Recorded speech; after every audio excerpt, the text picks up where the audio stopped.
The night shift at Jeju Deep Space Monitoring Station was always quiet. Hae-jin Park sat in front of his computer screens, watching green lines dance across the displays. He had been doing this job for 3 years, and most nights were the same. Radio signals from distant stars, data from space probes, and reports from the moon base. Nothing exciting ever happened, but tonight was different. At 2:47 a.m., his main screen started flashing red. A new signal was coming in from deep space. Jin frowned and checked his equipment. Everything looked normal. He ran the signal through the computer filters, but the pattern was unlike anything he had seen before. The signal was strong and clear. It repeated every 37 seconds. Most space signals were weak and hard to detect, but this one was powerful. Someone or something was trying very hard to be heard. Hae-jin picked up his phone and called Dr. Miran Kim. She was the station's expert on alien languages and signals. Even though it was almost 3 a.m., she answered on the second ring. "What do you have for me?" Miran asked. She was used to late-night calls. "Something strange," Hae-jin said. "A signal from the Andromeda sector. It's repeating and very strong. Can you come in and look at it?" "I'll be there in 20 minutes. Miran arrived at the station with her, hair still messy from sleep. She sat down next to Hae-jin and studied the signal patterns on his screens. Her eyes grew wide as she watched the data scroll by. "This is not random," she said. "Look at these patterns. They're too organized to be natural. You think it's artificial?" Hae-jin asked. "I'm sure of it, but it's not like any human signal. The timing is wrong and the frequency patterns are too complex." Miran pointed at the screen. "See these numbers here? They keep repeating. And this part here looks like math." They worked through the night trying to understand the signal. Miran called in Dr. Dongwoo Lee, the station's quantum physics expert. When he arrived at sunrise, his face was serious. "I've been thinking about this signal all the way here," Dongwoo said. "If it's really from aliens, this changes everything." The 3 scientists spent the morning analyzing the data. They discovered that the signal contained mathematical constants, numbers that were the same everywhere in the universe. Pi, the speed of light, and other basic physics formulas were hidden in the transmission. "This is definitely artificial," Miran said. "No natural process creates patterns like this." But there was something else in the signal that worried them. Embedded in the mathematical patterns was what looked like a countdown timer. The numbers were getting smaller with each transmission. "How long do we have?" Hae-jin asked Dong-Wu. Did quick calculations on his computer. "If I'm reading this correctly, about 5 months and 18 days. Countdown to what?" Miran wondered. They didn't know, but the urgency in the signal was clear. Someone far away was running out of time and desperately trying to contact anyone who could help. By noon, word of the discovery had reached the United Defense Council in Geneva. Admiral Jae Sung-yoon called the station directly. "Dr. Kim, I need to know everything about this signal," the admiral said over the video call. "Our satellites have confirmed the transmission. It's real, and it's definitely not from Earth." "We're still working on translation," Miran replied. "But Admiral, this isn't just a greeting, it's a distress call."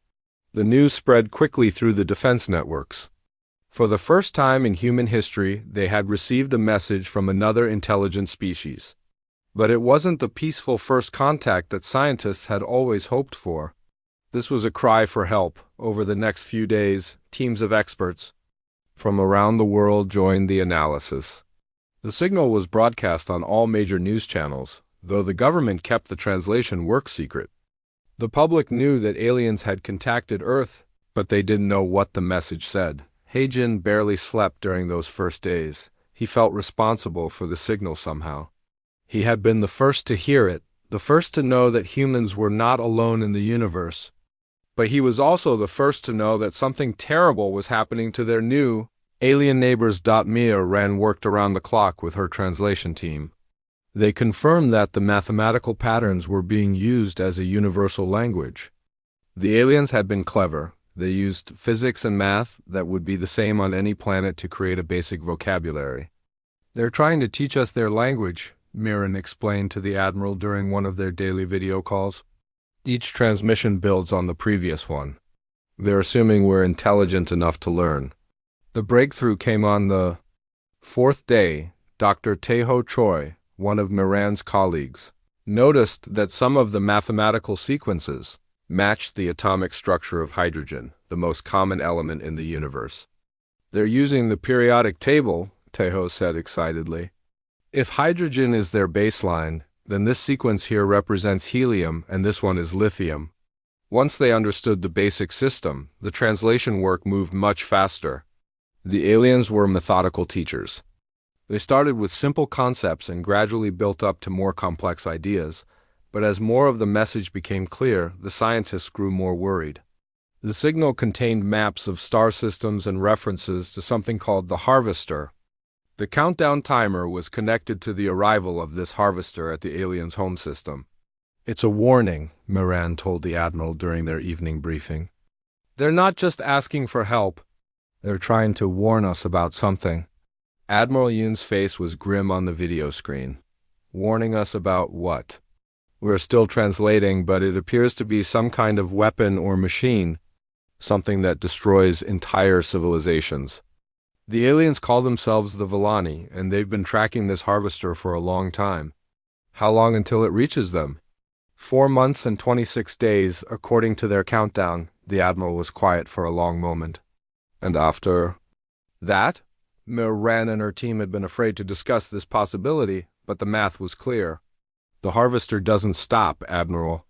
According to the Villani's data, it moves from system to system. If their calculations are correct, it will eventually reach our galaxy. That night, Heijin stood outside the monitoring station and looked up at the stars. Somewhere out there, the Villani were watching their own sky and counting down the days until their destruction. They had reached out across the void, hoping that someone would hear them and help, but what could Earth do? Humanity had barely managed to build a few space stations and send robots to Mars. How could they help aliens who were light years away? As he walked back inside, Heijin thought about the courage it must have taken for the Villani to send their message. They had no guarantee that anyone would receive it or understand it. They had no way of knowing if the beings who heard it would care enough to help, but they had sent it anyway, because the alternative was to face the darkness alone. The signal continued to repeat every 37 seconds, carrying its message of hope and desperation across the empty space between the stars. And in a small monitoring station on Earth, 3 scientists worked through another sleepless night, trying to decode the words that might determine the fate of 2 civilizations. Mira Kim had not left the research facility for 6 days. Her team of linguists and codebreakers worked in shifts around the clock, but she stayed at her desk, surviving on coffee and determination. The weight of being Earth's first alien. Translator pressed down on her shoulders. The breakthrough came when Taeho Choi made a connection that changed everything. He had been studying the mathematical sequences for hours when he suddenly stood up from his chair. "Ren, look at this," he said, pointing at his screen. "These numbers aren't just random. They're teaching us physics constants, but they're also showing us how their minds work." Miran hurried over to his workstation. Taeho had arranged the alien symbols in a new pattern, organizing them by their mathematical relationships instead of their order in the transmission. "See this pattern here?" Taeho continued. "It's not just showing us the speed of light. It's showing us how they measure time and distance. Once we understand their units of measurement, we can translate everything else." The discovery unlocked the alien language like a key turning in a lock. Within hours, they were reading complete sentences. The Villani were skilled teachers, building their lessons step by step from simple concepts to complex ideas, but as the translation progressed, the content of the message became more frightening. The Villani were not just calling for help, they were sharing a terrible history. "The harvester is not a natural disaster," Miran explained to Admiral Yoon during their daily briefing. "It's a machine, built by an ancient civilization that destroyed itself thousands of years ago. But the machine survived and continued its mission." "What mission?" the Admiral asked. "To find and eliminate any civilization that might become a threat," Miran replied. It was designed as the ultimate weapon, one that would outlive its creators and continue fighting their wars forever. The translated messages told a story that had been repeated across the galaxy for millennia. The Harvester would detect radio signals from developing civilizations. It would analyze their technology and culture. Then it would arrive to destroy them before they could become advanced enough to challenge its creators. Dongwu Li had been analyzing the technical data embedded in the Villani messages. What he found was even more disturbing. The machine learns, he reported to the team. Every civilization it encounters teaches it something new. It adapts its strategies and becomes more efficient. The Villani estimate it has destroyed over 300 intelligent species. The Villani had been lucky. Their civilization had developed quietly, using low-energy technologies that the Harvester had not detected until recently. But now it was coming for them, and they had only months to prepare. Captain So Min-young was Earth's top military strategist. She had been studying the Villani's tactical reports, trying to understand how previous civilizations had tried to fight. The Harvester. Every species tried the same approaches, So Min told the assembled Defense Council. They built bigger weapons, stronger shields, faster ships. None of it worked. The Harvester is simply too advanced. Then how do we help them? Admiral Yoon asked. I don't think we can, So Min admitted. Our most powerful nuclear weapons would barely scratch something that has survived for thousands of years. And even if we could build a fleet fast enough to reach them, we'd arrive too late. But Miran had been studying a different part of the Villani message, the parts about Earth itself. The aliens had been monitoring human radio signals for decades, learning about human culture and history. There's something strange in their analysis of us, Miran said. They've studied every other species they could find, but they say humans are different. Different how? Dongwu asked. They can't predict our behavior. Every other species they've observed follows logical patterns of development. But humans do things that don't make mathematical sense. Taeho had been working on translating the Villani's cultural databases. Look at this, he said, pulling up a section of their message. They've analyzed our history, and they're confused by it. They can't understand why humans fight losing battles or why we help people who can't help us back. The Villani had tried to model human behavior using the same algorithms they used for other species. But human actions often defied logical explanation. Humans would sacrifice themselves for strangers. They would fight against impossible odds. They would choose hope over certainty. They think we're unpredictable, Miran realized, and that scares the Harvester.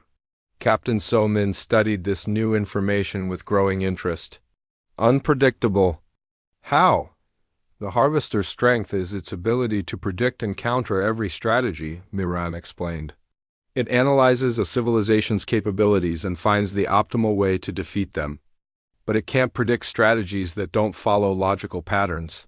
You mean strategies that are stupid? So Min asked. Not stupid, Miran corrected. Creative. Desperate. Human. Over the following days, the translation team worked to decode more of the Villani message.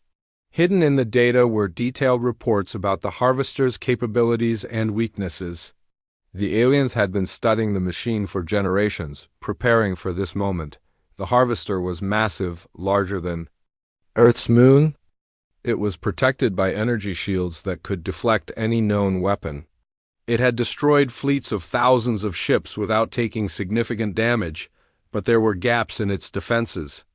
The machine was incredibly intelligent, but it thought in predictable patterns. It had been designed by logical minds to fight logical enemies. It's like a chess master that has never played poker, Dongwu observed. It knows every possible chess move, but it doesn't understand bluffing. Heijin had been monitoring the signal strength and frequency. The Villani are getting desperate, he reported. The signal is getting stronger, but it's also becoming more fragmented. I think they're running out of power. The countdown in the alien message now showed less than 4 months remaining. But buried in the latest transmissions was something that gave the Earth team hope. The Villani had mentioned detecting other signals. brief transmissions from civilizations that had been hiding from the Harvester for centuries. Species that had survived by staying quiet and avoiding detection. They're not alone, Mirren realized. There are other survivors out there, waiting for someone to make the first move. Teho had been analyzing the star charts included in the Villani message. "Look at this pattern," he said. "The Harvester doesn't move randomly, it follows predictable search patterns. If these other civilizations have been studying it as long as the Villani have, they might know how to avoid it. Or how to fight it," Somin added that evening. As the translation team prepared their report for the World Defense Council, Miran made a discovery that changed everything. Hidden in the deepest layers of the Villani message was a question that had been repeated thousands of times in dozens of different mathematical formulations. "What does it say?" Admiral Yoon asked during their emergency video call. Miran looked at her notes, hardly believing what she had translated. "They're asking if we want to try something that has never been attempted before. They want to know if humans are crazy enough to fight a battle that cannot be won." "And what did you tell them?" the Admiral asked. "We haven't responded yet," Miran replied. "But Admiral, I think I know what our answer should be." The Villani had reached across the galaxy not just to ask for help, but to find allies who were unpredictable enough to try the impossible. They had studied human history and seen something that gave them hope, a species that refused to accept defeat even when victory was mathematically impossible. As Miran prepared Earth's first message to another civilization, she thought about all the times in human history when logic said to surrender, but humans chose to fight anyway.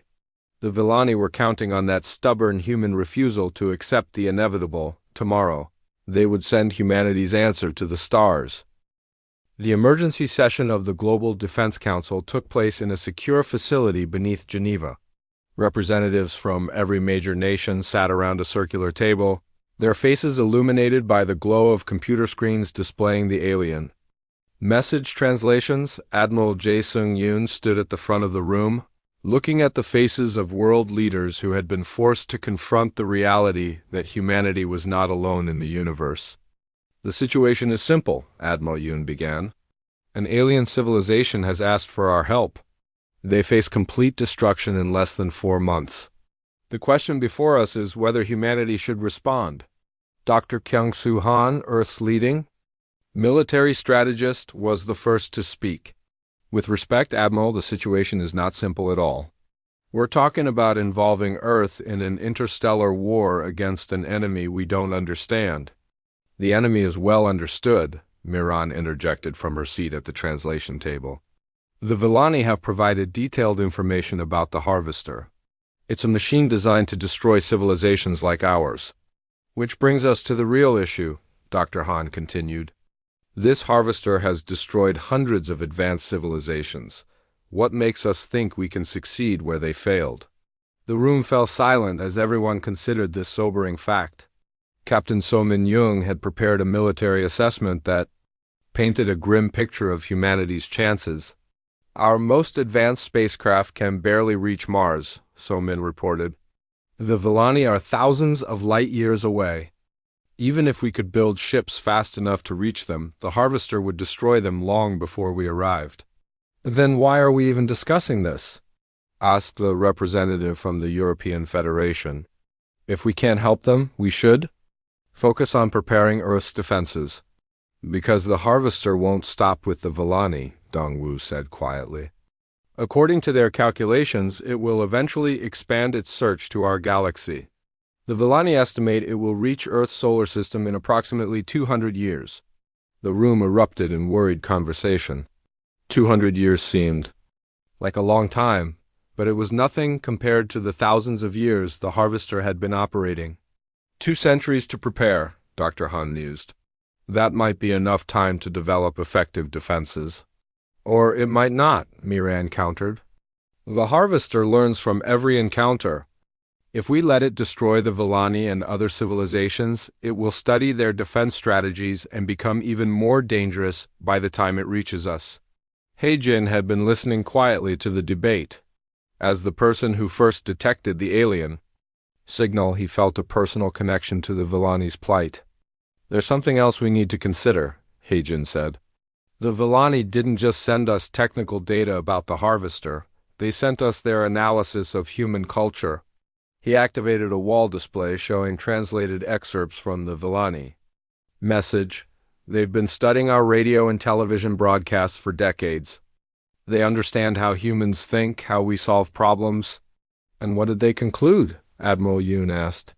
That humans are impossible to predict, Heijin replied. Every other species they've studied follows logical patterns of behavior. But humans do things that don't make sense mathematically. Dr. Han frowned. That hardly sounds like a compliment. It's not a compliment, Miran said. It's hope. The Harvester's greatest strength is its ability to predict and counter every logical strategy. But what if we use strategies that aren't logical? Captain So-min had been studying the Villani's tactical analyses. I've been thinking about this for days, she said.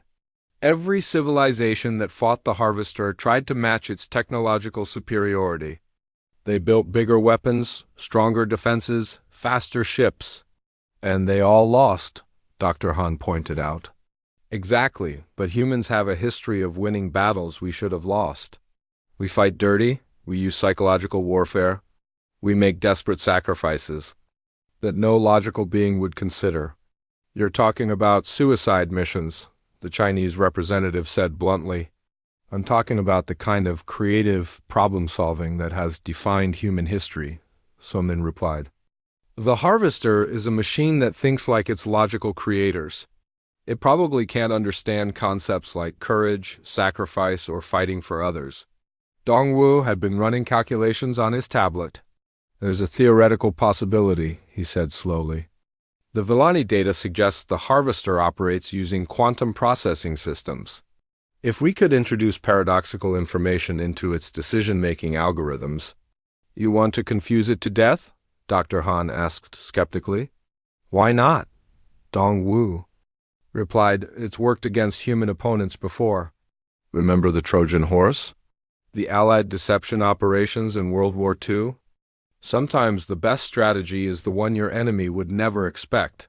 Admiral Yoon called for a break in the session. As representatives stepped outside to consult with their governments, the core team remained behind to discuss the practical challenges. Even if we decide to help, So-min said, how do we get our assistance to the Villani in time? We don't go to them, Miran realized. We send them information. Our response isn't ships or weapons, it's ideas. What kind of ideas? Heijin asked. Human ideas. Strategies and tactics that the Harvester has never encountered. Ways of thinking that don't follow logical patterns. Taeho had been working on communication protocols. We could transmit detailed information about human military history, psychology, and culture. Give the Villani tools they've never had before. But will they understand how to use them? Dr. Han asked. The Villani are intelligent, Miran replied. They've survived this long by being clever and adaptable. If we can show them new ways to think about the problem, they might find solutions that pure logic never could. When the session resumed, Admiral Yoon presented the team's proposal to the Council. Instead of sending ships or weapons, Earth would send something more valuable, humanity's collective knowledge of unconventional warfare and problem-solving. You want to teach aliens how to think like humans? The Brazilian representative asked. We want to give them options they've never considered, Admiral Yoon replied. The Harvester expects logical responses to logical problems. But humans specialize in illogical solutions that somehow work. The debate continued for hours. Some representatives argued that humanity should focus on its own defense. Others worried about revealing Earth's location to a hostile machine. But gradually a consensus began to emerge.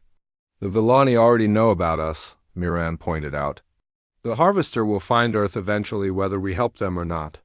Our choice is whether we face it alone or with allies. Captain So-min presented the military perspective. Every war is easier to fight with allies. Even if the Villani are destroyed, our response might inspire other hiding civilizations to work with us. And if we do nothing, Heijin added, we'll be telling the galaxy that Earth abandons its friends when things get difficult. That's not the message we want to send to potential allies. The final vote was close, but the decision was unanimous among those who voted yes. Earth would respond to the alien distress call, not with ships or weapons, but with something more powerful, hope and friendship from across the void. Admiral Yoon stood as the session concluded. The message will be transmitted within 24 hours. We're not just responding to the Villani. We're announcing to the galaxy that humanity stands with those who fight against impossible odds. As the representatives filed out of the chamber, Miran remained behind with her translation team. They had less than a day to craft humanity's first official message to another civilization. What do we say? Tejo asked. Miran thought about the courage it had taken for the Villani to send their desperate message across the galaxy. We tell them they're not alone, she said. And then we show them how humans fight when everything seems hopeless. Outside the facility, Heijin looked up at the night sky. Somewhere among those stars, the Villani were waiting for Earth's response. In a few hours, humanity would send its answer across the void, not a promise of easy victory, but an offer of alliance. And a message that had echoed through human history: we never surrender, and we never let our friends fight alone. Engineer Biora Shin had never built anything like this before. The message beacon sat in the center of her workshop, a complex array of transmitters and quantum processors designed to send humanity's response across the galaxy. This isn't just a radio, Biora explained to her team. We're sending compressed data packages that will unfold into complete libraries of information. Everything we know about warfare, strategy, psychology, and culture. The beacon was beautiful in its complexity. Multiple transmitters worked together to create a coherent signal powerful enough to reach the Villani star system. But the real innovation was in the data compression algorithms that allowed massive amounts of information to be packaged into tight bursts of transmission. Miran worked alongside Biora, crafting the content of humanity's message. She had recruited poet Sung-Hyeon Park to help with the cultural elements of the transmission. The Villani understand mathematics and science, Miran explained to Sung-Hyeon, but they don't understand human emotion. We need to show them concepts like hope, courage, and sacrifice. How do you explain hope to a logical mind? Sung-Hyeon asked. The same way humans have always shared ideas, Miran replied, through stories.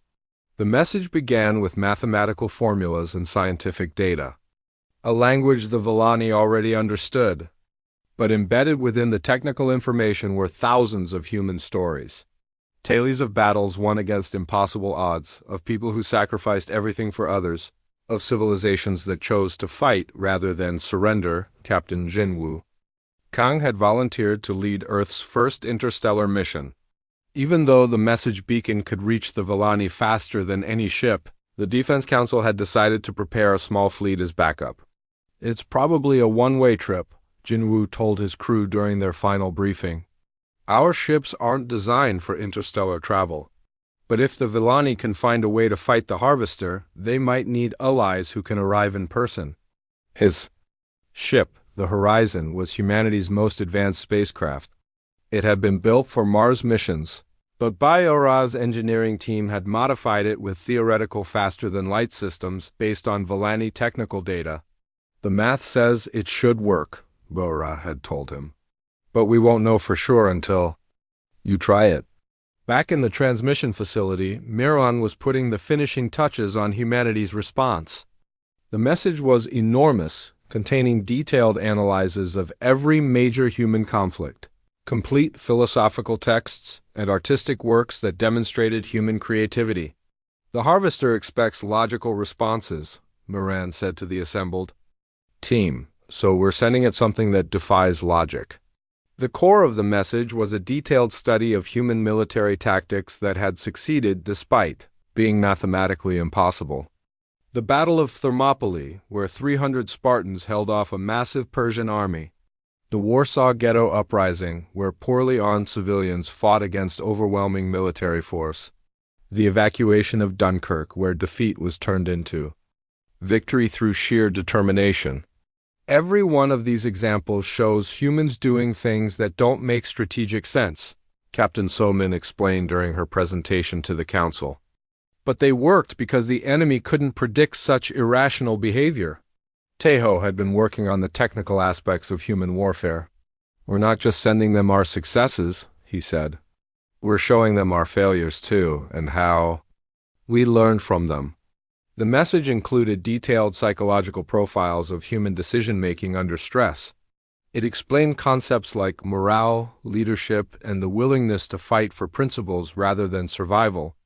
"The Villani are logical beings," Miran noted. "They might not understand why humans fight battles they can't win. But maybe that's exactly what they need to learn."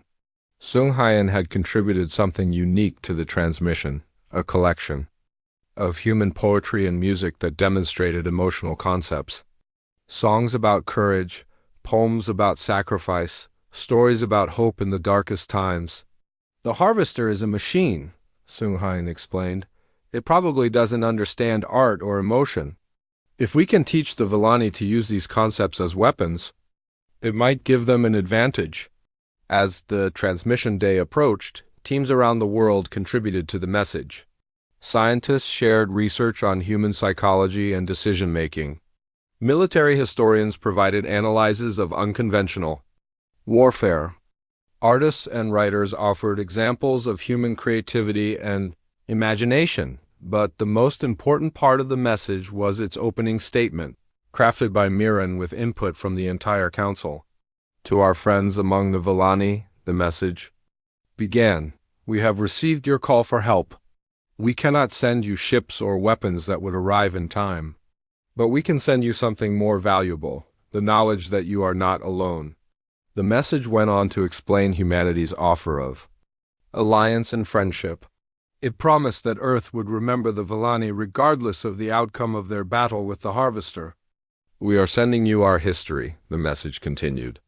"Not because our weapons are stronger, but because our ideas might be useful. Humans have faced impossible odds before. We have fought battles we should have lost and found victory in defeat." Itself, the technical sections of the message were equally important. Human military tactics based on deception, misdirection, and psychological warfare. Strategies that relied on creativity rather than superior technology. "The enemy you face thinks logically," the message explained. "It expects rational responses to every situation. But humans specialize in irrational solutions that somehow work. We fight dirty, we break rules, we sacrifice ourselves for others without calculating the benefits." Dr. Han had initially opposed the mission, but he contributed crucial tactical analyses. "If they're going to try human-style warfare," he said, "they need to understand its weaknesses as well as its strengths." The message included detailed warnings about the psychological costs of unconventional warfare. It explained concepts like post-traumatic stress, survivor guilt, and the moral complexities of desperate tactics. On the day of transmission, representatives from around the world gathered at the Jeju facility to witness humanity's first official communication with another civilization. Heijin sat at his original console, the same one where he had first detected the Villani signal weeks ago. "Signal strength is optimal," he reported. "We're ready to transmit." Admiral Yun gave the final authorization. "Send it." The beacon activated with a low hum that filled the facility.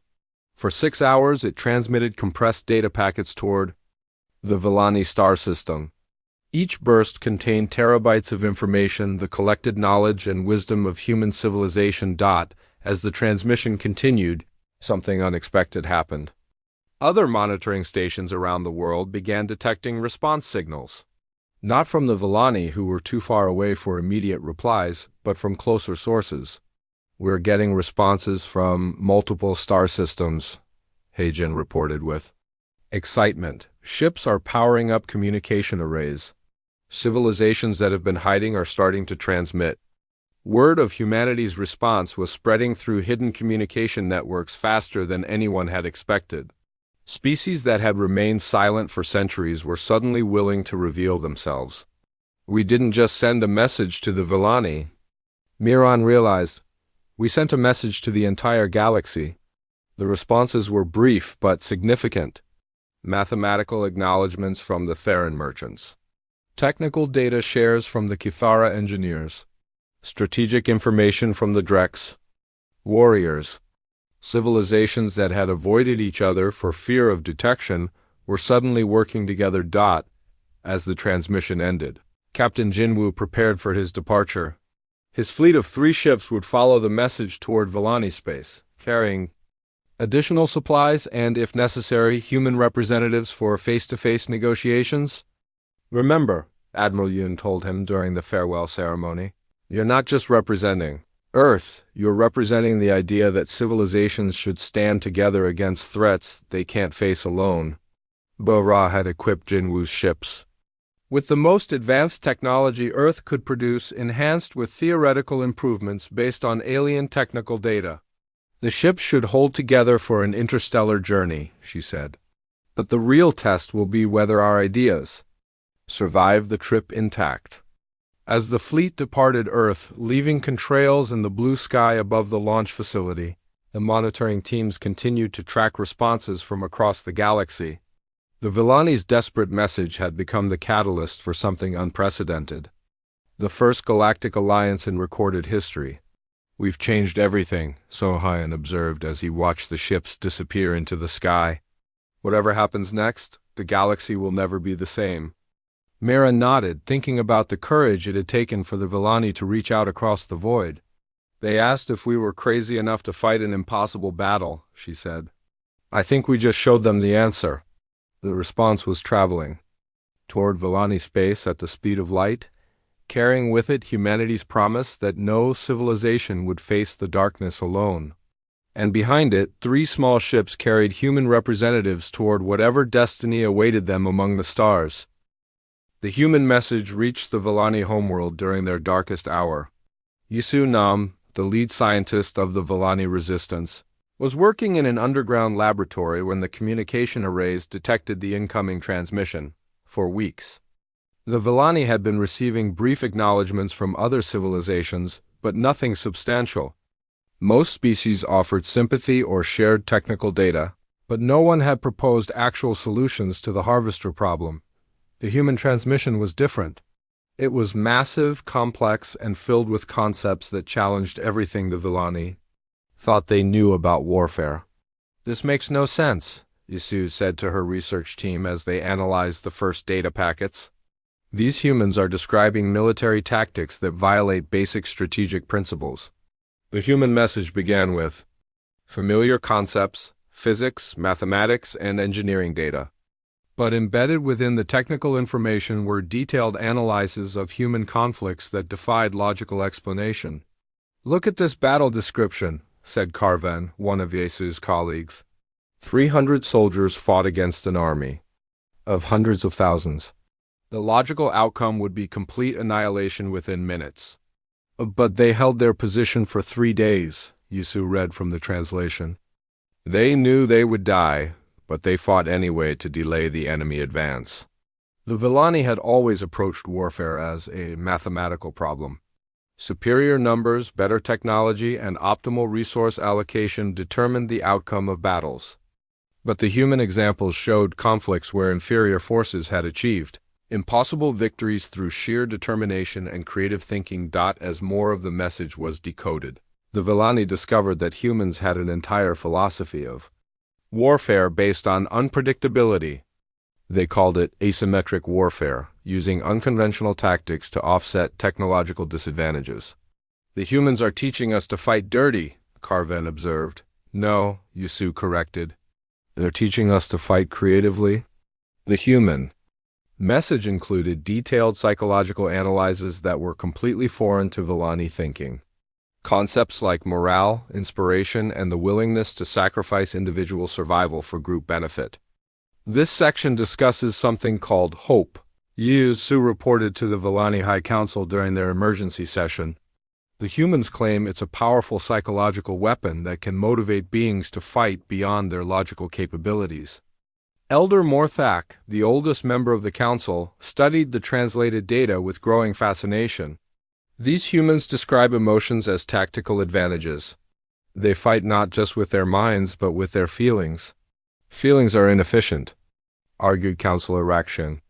Emotional decision-making leads to mistakes and wasted resources. Yet the humans have survived numerous extinction-level events, Yisu pointed out. Their emotional warfare has succeeded where pure logic might have failed. The most disturbing part of the human message was its analysis of the harvester itself. The humans had studied the Villani data and identified weaknesses that no other civilization had noticed. The machine is intelligent, but it thinks in predictable patterns, Yisu read from the human tactical assessment. It expects rational responses to every situation. But what if we responded irrationally?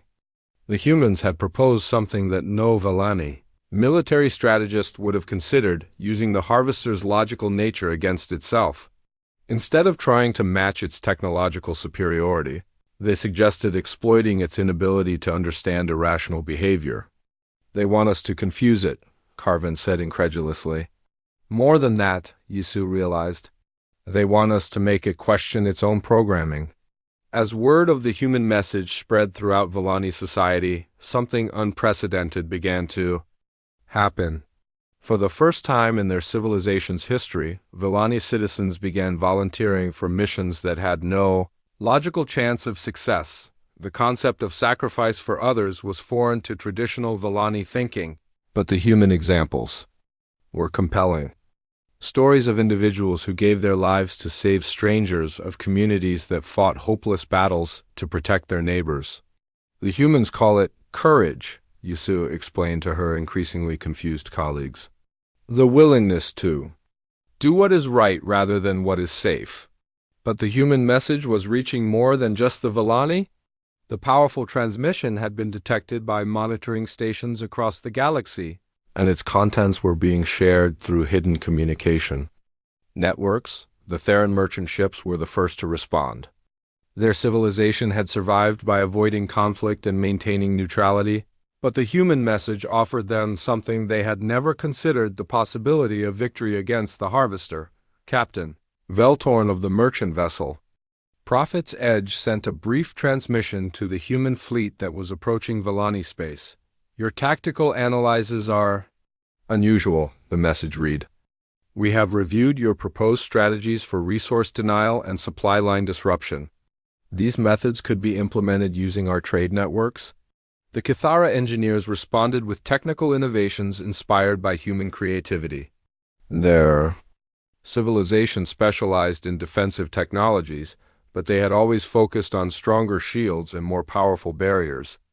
The humans suggest using our own defenses as weapons, reported Chief Engineer Zach Mora to her research council. Instead of blocking attacks, we could redirect them back at the harvester. Even the warrior culture of the Drex began reconsidering their approach to the harvester problem. Their species had always believed in honorable combat and fair fights, but the human examples showed the value of deception and misdirection. Honor is important, said war leader Broxil to his assembled commanders. But survival is more important. If we must fight dirty to protect our people, then we will learn to fight like humans. Captain So Min Young, commanding the lead ship of the human fleet, was monitoring these galactic communications with growing amazement. The simple act of sharing human military knowledge had triggered responses from civilizations that had remained hidden for centuries. We're receiving tactical data from 7 different species, reported her communications officer. They're all sharing information about harvester capabilities and weaknesses. It's working, So Min realized. The humans didn't just send a message. We started a revolution. The most significant response came from a species that had never communicated with anyone before. The Valkyries were ancient beings who had survived multiple encounters with harvester-type machines throughout galactic history. Their message was brief but profound. Young humans understand old truths. Machine thinks. Machine predicts. Machine calculates, but machine does not dream. Dreams defeat logic. Chaos defeats order. Small defeats large when small refuses to be logical. Yisu and her team worked frantically to incorporate the new ideas into their defense plans. The countdown to the harvester's arrival now showed less than 2 months remaining, but for the first time, The Villani had strategies that went beyond hiding and hoping for mercy. "We're going to try the human approach," Isu announced to the Villani Defense Forces. "Instead of fighting the Harvester's strength, we're going to attack its weaknesses." The plan was complex and relied heavily on psychological warfare concepts that were completely foreign to traditional Villani thinking. They would use deception, misdirection, and apparently irrational tactics to confuse the Harvester's decision-making systems. "The humans call this thinking outside the box," Isu explained to her puzzled officers. "We're going to do things that make no logical sense, precisely because the Harvester expects us to be logical." As the Galactic Alliance took shape, more civilizations emerged from hiding. Species that had been silent for millennia began sharing technology, tactical knowledge, and resources. The Harvester had spent thousands of years keeping the galaxy divided and afraid, but the human message had undone that isolation in a matter of weeks. Asha-Jin, monitoring the responses from Earth, watched in amazement as the communications networks lit up with activity. "It's like the whole galaxy was waiting for someone to make the first move," he told Miran during their daily briefing. "Not just any move," Miran replied. "They were waiting for someone crazy enough to suggest that the impossible might be possible." The human fleet was still weeks away from Villani space, but their message had already accomplished something that no weapon could achieve. For the first time in galactic history, the scattered civilizations were working together against a common threat, and at the center of this unprecedented alliance was a simple human promise that had resonated across the stars: no one fights alone. When there are friends willing to stand beside them, even when the odds are impossible, the Harvester was still coming, ancient and terrible and seemingly unstoppable. But it would not face a collection of isolated, frightened civilizations. It would face something new in its long existence, a galaxy united by hope and determined to try strategies that made no logical sense, because sometimes, as humans had learned throughout their chaotic history, the most illogical solution was the one that worked.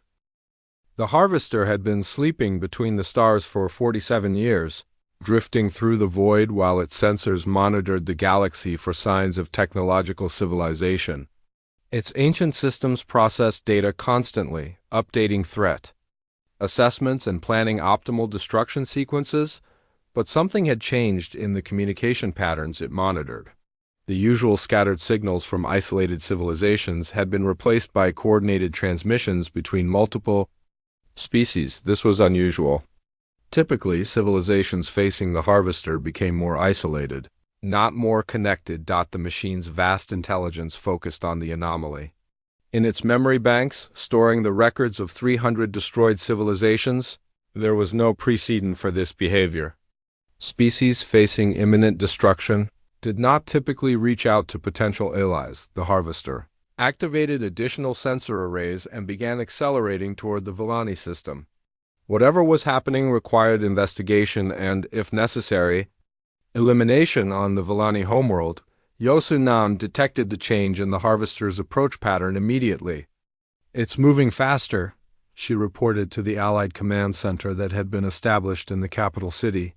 "The machine has detected our communications." Captain Jin Wukong had arrived 3 days earlier with his small human fleet. His ships looked primitive compared to the sleek Villani vessels, but they carried something more valuable than advanced technology: human advisors who understood unconventional warfare. "This is actually good news," Jinwu told the assembled alien commanders. "If the Harvester is changing its patterns, it means we're already affecting its calculations." Admiral Broxil of the Drex warrior fleet disagreed. "Acceleration means it considers us a greater threat. We have less time to prepare." "Time was never our advantage," Captain So-Min Young pointed out. She had transferred to the Joint Command Center to coordinate the multinational defense. "Our advantage is unpredictability. The more the Harvester tries to analyze our behavior, the more confused it should become." The Allied fleet was unlike anything the galaxy had ever seen. Villani science ships worked alongside Theran merchant vessels, Kithara engineering platforms, coordinated with human destroyers. Drex battle cruisers shared formation space with species that had been hiding for centuries. "It looks like chaos," observed Chief Engineer Zach Mora of the Cathara. "That's the idea," Somin replied. "The Harvester expects ordered military formations and logical tactical deployments. We're giving it something that makes no sense." Dr. Dongwu Li had been working with Villani scientists to understand the Harvester's communication protocols. What they discovered was both encouraging and terrifying. "The machine is trying to establish communication with us," Dongwu reported during the daily strategy briefing. "It's following standard first contact protocols from its original programming." "What kind of protocols?" Yisu asked. "Demands for surrender, offers of quick death, threats of extended suffering if we resist. The usual psychological warfare that works against logical beings. But not against humans," Jinwoo observed with a grim smile. Sunghai and Park had joined the mission as a cultural specialist, bringing expertise in human psychology and communication. His role was to help the aliens understand concepts that didn't translate well across species barriers. "The Harvester's threats assume we value individual survival above all else," Sunghai explained to the confused alien commanders. "But humans have a different hierarchy of values." "Explain," requested Elder Morthak of the Villani Council. "Humans will sacrifice their lives for abstract concepts like freedom, justice, or the protection of others. The Harvester can't threaten something we're already willing to give up." This concept was difficult for many species to understand. The Villani were logical beings who made decisions based on optimal outcomes. The idea of choosing death over survival seemed like a malfunction in reasoning, but as the human cultural data was shared throughout the fleet, something began to change in the alien crews. Stories of human sacrifice and courage started to influence their own thinking. "Perhaps survival is not the highest goal," Admiral Broxil admitted during a private conversation with Jinwoo. "Perhaps some things are worth fighting for even when victory is impossible." The Harvester's communications became more frequent and more confused as it tried to understand the Allied fleet's behavior. The machine sent mathematical proofs demonstrating the impossibility of victory. It calculated casualty projections showing complete annihilation. It offered detailed analyses of why resistance was futile. Standard responses would be fear, despair, or surrender, Dongwu noted as he analyzed the machine's transmissions. "But we're not responding with standard emotions." Instead, the Allied fleet responded with something the Harvester had never encountered: human poetry and music. Sunghai had suggested sending artistic communications that expressed concepts the machine couldn't process mathematically. The first response was a simple, human song about standing together in difficult times. The Harvester spent 3 hours trying to analyze the lyrics for tactical significance before requesting clarification.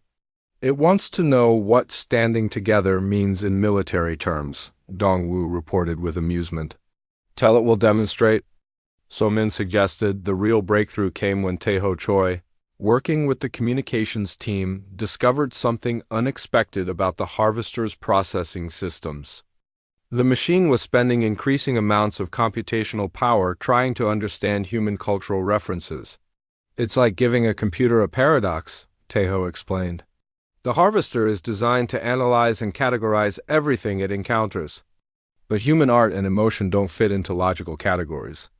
"You mean we're confusing it to death?" Yisu asked hopefully. "Not killing it, but definitely slowing it down. Every minute it spends trying to understand our poetry is a minute it's not optimizing its attack strategies." The aliens began contributing their own cultural artifacts to the communications barrage. Villani mathematical symphonies, Drex warrior chants, Theron merchant negotiations, Kithara engineering puzzles all mixed together in a chaotic blend that defied any logical pattern. The Harvester's responses became increasingly erratic. It demanded explanations for concepts like hope, friendship, and dying for others. When the Allied fleet explained these ideas using examples from multiple cultures, the machine's processing delays grew longer. "It's trying to create mathematical models for emotional concepts," Dongwu observed. But you can't quantify courage or calculate the value of sacrifice. Admiral Jae Sung-yoon, coordinating the defense from Earth, watched the psychological warfare with growing amazement. We're fighting a machine that has destroyed hundreds of civilizations, and we're using poetry as a weapon. The best part is that it's working, Miran replied from her position at the communications console. The harvester is designed to be perfectly efficient, but efficiency requires understanding your enemy, and it doesn't understand us at all. As the harvester approached the outer edge of the Villani system, its communications became almost desperate. The machine sent increasingly complex analytical requests, trying to understand why organic beings would choose certain death over logical surrender. The final transmission before the battle was perhaps the most revealing. The harvester sent a simple question that echoed across the Allied fleet. Why do you persist when mathematical certainty predicts your failure?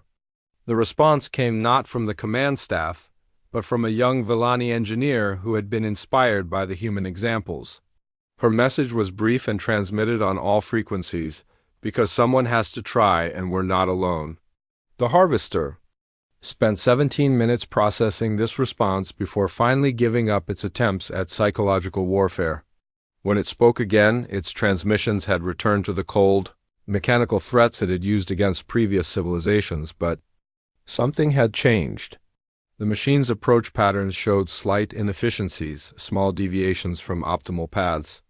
For the first time in its existence, the harvester was uncertain about something. It's still coming, Yasu reported as the ancient machine entered the outer system. But it's not coming with complete confidence. Doubt is a weakness, Jinwoo observed, and humans specialize in exploiting weaknesses. The Allied fleet prepared for battle, knowing they faced an enemy that had never been defeated. But they also knew they had achieved something unprecedented. They had made a perfect machine question its own certainty. The final battle would be decided by weapons and tactics, but the real victory had already begun. For the first time in thousands of years, the harvester approached a target without complete confidence in the outcome, and in the vast emptiness between the stars, that small seed of doubt would prove to be the beginning of the ancient machine's downfall. The harvester emerged from hyperspace like a dark moon, its massive bulk blotting out the stars behind it. The ancient machine was larger than anyone had imagined, nearly 800 kilometers across, its surface covered with weapon systems that had been perfected over millennia of warfare. Captain Jin Wukong stood on the bridge of his flagship, watching the enemy approach through the viewscreen. Around him, the Allied fleet looked tiny in comparison, barely 200 ships from a dozen different species, facing a weapon that had destroyed entire galactic civilizations. Energy readings are off the charts, reported the Villani sensor. Operator, the harvester's defensive shields could probably withstand our entire fleet firing simultaneously. Good thing we're not planning to fight it conventionally, So Min-young replied from the tactical station. She had spent weeks coordinating with alien commanders to develop battle plans that defied every rule of military strategy. The first phase of the battle began exactly as the Harvester expected. The Allied fleet arranged itself in standard formation and began approaching at optimal attack speed. For 47 minutes, everything proceeded according to logical military doctrine. Then the humans implemented their first surprise. All ships execute pattern chaos. Jinwoo commanded. The organized fleet formation suddenly exploded into apparent randomness. Ships broke ranks and scattered in every direction, some accelerating toward the Harvester while others fled at maximum speed. A few vessels simply stopped moving entirely. "What are they doing?" demanded the Harvester's automated systems as they tried to analyze the tactical situation. The machine had expected the standard progression from formation approach to coordinated assault to inevitable defeat. Instead, it faced something that made no mathematical sense. Some Allied ships were attacking its strongest defensive points while ignoring obvious weaknesses. Others were broadcasting surrender messages while simultaneously launching missiles. A few were actually flying away from the battle entirely. Phase 1 complete, So Min reported. The Harvester is spending processing power trying to understand our deployment patterns. How much processing power? asked Dongwu Li from his position at the analysis station.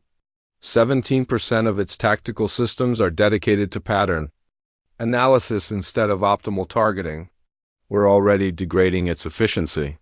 But the real confusion began when the cultural warfare commenced. While the scattered fleet engaged in seemingly random combat maneuvers, every ship began broadcasting on all frequencies simultaneously, Villani mathematical proofs mixed with human poetry. Drex war chants blended with Theron merchant negotiations. Kithara engineering specifications were sung to the tune of ancient human lullabies. What is the tactical significance of this transmission? The harvester demanded, playing back a recording of Sunghayan Park reciting Shakespeare while Villani engineers provided mathematical commentary. We're expressing the fundamental illogic of hope, came the reply from Yosunam. Please analyze the emotional resonance coefficients and provide optimal countermeasures. The harvester spent 11 minutes trying to calculate emotional resonance coefficients before determining that the request was meaningless. But by then, the Allied fleet had moved to the second phase of their attack. Implement the Trojan horse. Protocol. Jin Wu ordered. 3 human ships suddenly broke off from the chaotic battle and began broadcasting surrender messages. They approached the harvester with weapons powered down, requesting permission to dock and negotiate terms. This was familiar territory for the ancient machine. Thousands of civilizations had attempted surrender when they realized the futility of resistance. The harvester's protocols required it to accept surrender and analyze the supplying civilization before determining the most efficient method of destruction. But as the human ships approached, they began transmitting something unprecedented. Detailed technical manuals for human weapon systems, complete with specifications and weaknesses. Why are you providing information that will facilitate your own destruction? The harvester inquired. Because we trust you to use it efficiently, Captain Yan Sik replied from the lead surrender ship. Humans believe in the value of honest communication. This response created a logical paradox in the harvester systems. No previous civilization had ever provided technical assistance to their own destroyers. The machine spent precious processing cycles trying to understand the tactical advantage of helping one's enemy, while the harvester was distracted by the surrender ships. The main fleet implemented the most human strategy of all. They began attacking the machine's strengths instead of its weaknesses. All vessels, target the primary shield generators, So-Min commanded. That's suicide, protested Admiral Broxil. Those are the most heavily defended positions. Exactly, So-Min replied. The harvester expects us to target weak points. It's never faced an enemy that deliberately attacks the strongest defenses. The alien commanders had learned to trust human tactical instincts, but this strategy tested their faith. Wave after wave of ships threw themselves against the harvester's most powerful defensive systems, taking horrific casualties while achieving no apparent tactical advantage. Explain the strategic value of this assault pattern, the harvester transmitted to the Allied fleet. We're demonstrating the concept of noble failure, replied Elder Morthok from his command ship.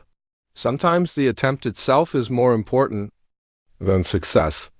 The machine spent 43 minutes analyzing the concept of noble failure before concluding that it was an inefficient use of resources. But the delay allowed the surrender ships to complete their true mission. Captain Yan Sik and his crew had not actually surrendered. Hidden within their technical transmissions were carefully crafted logical paradoxes and recursive algorithms designed by Taeho Choi and the human computer specialists. Phase 3 initiating, Yan Sik reported as his ships docked with the harvester's collection bays. Beginning paradox upload. The harvester systems suddenly found themselves processing impossible mathematical problems. Questions like, what happens when an unstoppable force meets an immovable object? And can an omnipotent being create a stone too heavy for itself to lift? These problems have no solutions, the harvester announced. Correct, Yan Sik replied. Please continue processing until you find one. The ancient machine had never encountered deliberate logical paradoxes. Its programming required it to solve all analytical problems before proceeding to other tasks.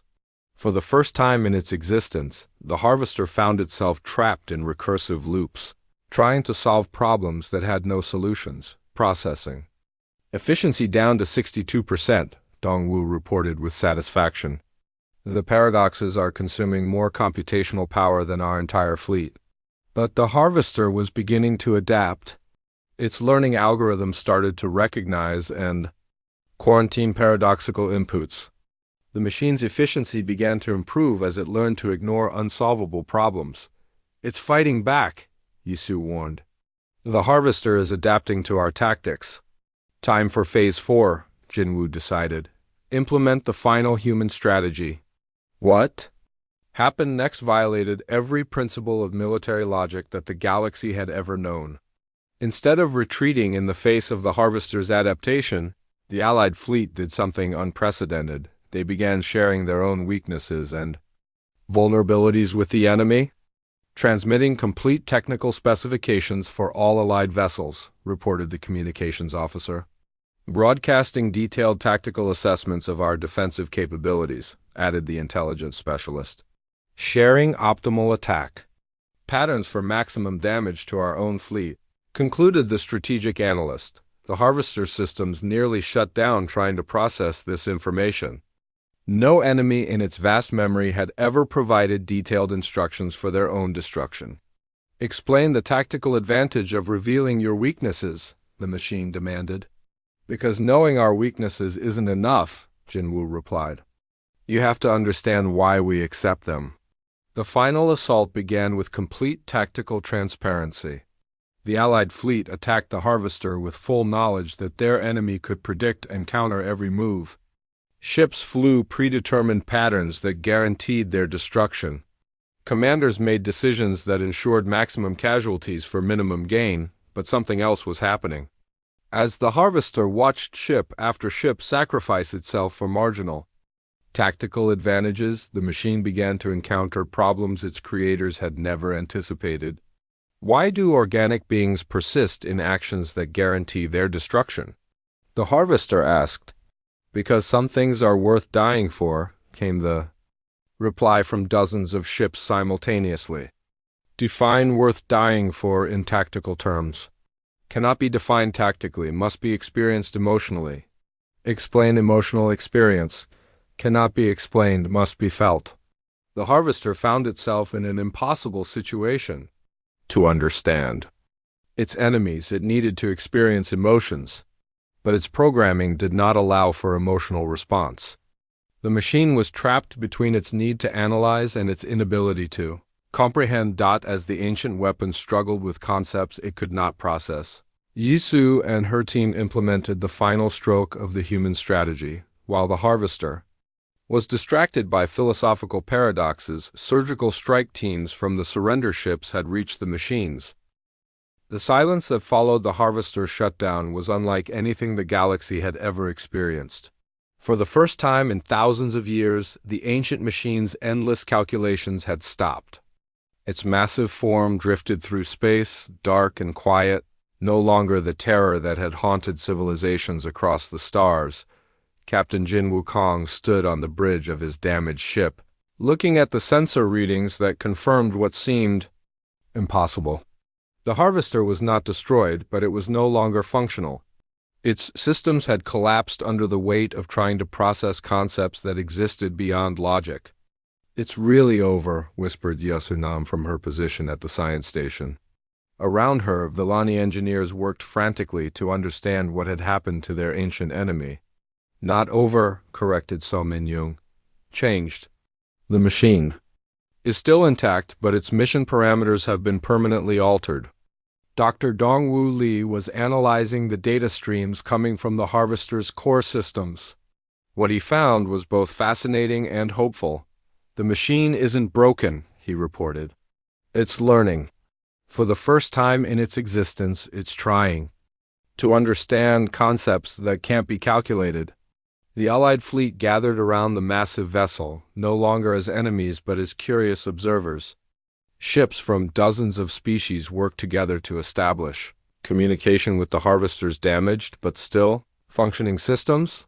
The first message from the machine was unlike any of its previous transmissions. Instead of threats or tactical analyses, it sent a simple question: what is the purpose of existence if survival is not the primary goal? Sung-Hyun Park had survived the battle aboard one of the surrender ships, and he was the first to respond. The purpose is to make existence meaningful for others, even if it costs us everything. The harvester processed this answer for several hours before responding.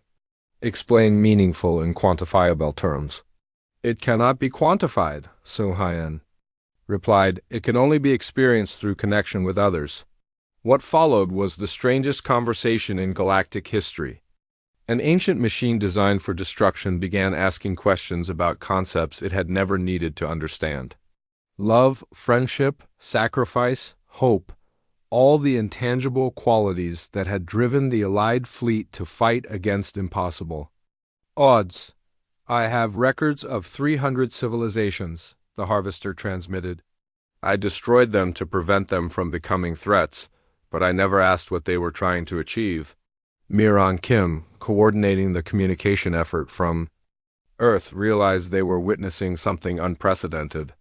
The galaxy's greatest destroyer was becoming its greatest student. Over the following weeks, teams from every allied species worked to establish a permanent communication link with the harvester. The machine's vast memory banks contained detailed records of every civilization it had encountered, languages, cultures, technologies, and dreams that had been lost for millennia. It's not just a weapon, Yusu announced during the first joint scientific conference. It's a library. The harvester preserved everything it destroyed, storing the complete history of galactic civilization. The implications were staggering. Species that had been extinct for thousands of years could be remembered and honored. Lost technologies could be recovered and shared. The galaxy's forgotten history could be restored, but more importantly, the harvester's change in perspective was spreading. Other ancient machines, dormant weapons left behind by long-dead civilizations, began responding to the new signals spreading. Across the galaxy, we're receiving responses from automated defense systems throughout the galactic arm, reported Heijin Park from his monitoring station on Earth. Machines that have been sleeping for millennia are awakening and asking questions. The questions were always the same. What is the purpose of existence? Why do organic beings fight for others? How can survival be less important than principles? Admiral Jae Sung-yoon coordinated Earth's response to this unprecedented situation. Humanity had accidentally become the galaxy's teachers of philosophy and emotion, helping ancient machines understand concepts their creators had never programmed. We're receiving delegation requests from 47 different species, he reported to the World Defense Council. Civilizations that have been hiding for centuries want to establish diplomatic relations with Earth. The Villani were the first to propose a formal alliance. Elder Morthek traveled to Earth personally, making the journey in a ship equipped with technology that the harvester had shared from its vast databases. Your species has taught us something we never understood, Morthek told the assembled human leaders. The value of illogical hope. We would like to learn more about these concepts. Captain So Min-young was appointed as Earth's first interstellar ambassador, working with representatives from the growing Galactic Alliance. Her headquarters was established aboard a jointly constructed space station positioned near the now peaceful harvester. The machine wants to help, So Min reported during one of her briefings.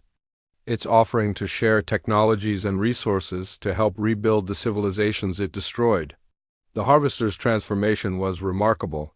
Instead of calculating optimal destruction methods, it began developing plans for restoration and recovery. Its vast computational power was turned toward solving problems rather than creating them.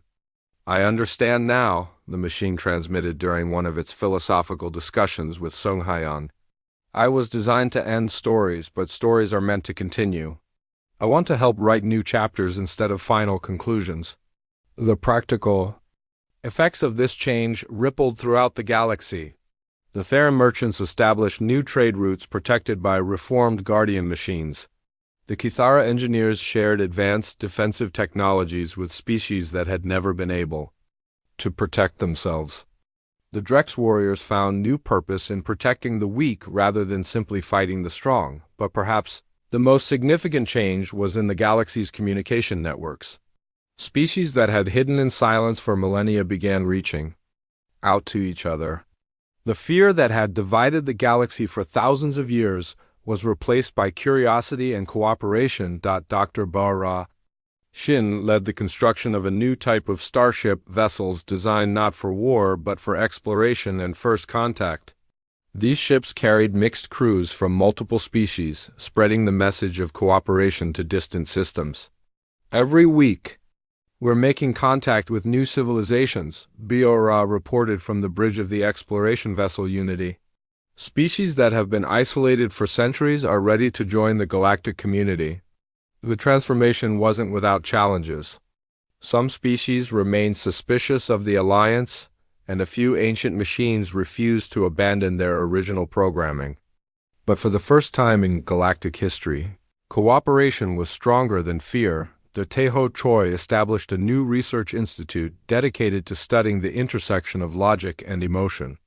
Working with scientists from dozens of species, he developed new technologies that combined computational efficiency with creative problem-solving.